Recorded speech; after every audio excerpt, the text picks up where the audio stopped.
हरिः ओम् श्रीगुरुभ्यो नमः। हरिः ఓం. వాక్య విభూతి అనే శీర్షికలో భగవాన్ శ్రీ సత్యసాయి బాబా వారి ఉపదేశము తెలుసుకుందాం. సాయి శరణం, బాబా శరణం. దిల్ మే రామ్, హాత్ మే కామ్. ముద్ద ఖర్జూరం తిన్నవానికి చింతపండు రుచించనట్లు హరిప్రియుడైన వాడు చెడు కార్యాలలో ప్రవేశించడు.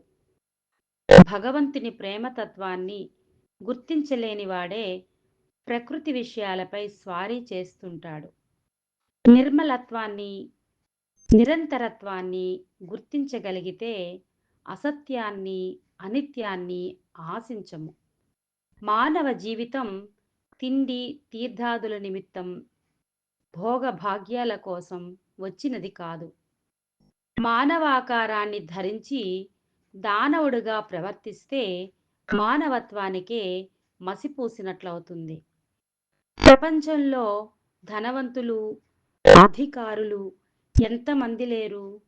వారి యందు శాంతి ఉన్నదా? శాంతి ఏ కోరికలు లేని వారి అందే నివసిస్తుంది. ఈ శాంతియే మానవునికి మకుటము. కాబట్టి శాంతిని అనుభవించాలంటే కోరికలను తగ్గించుకుంటూ భగవచ్చింతనను అభివృద్ధి పరుచుకోండి. సేవా కార్యక్రమాలలో పాల్గొనండి. ఆనందం అనేది సేవాతత్వంలోనే ఉన్నది గాని నాయకత్వంలో లేదు. కాబట్టి దీనులను, దిక్కులేని వారిని ఆదరించండి. దిల్ మే రామ్, హాత్ మే కామ్. హృదయంలో దైవాన్ని స్మరిస్తూ చేతులతో పనిచేయడానికి సిద్ధం కండి. ఓం శ్రీ సాయిరామ్.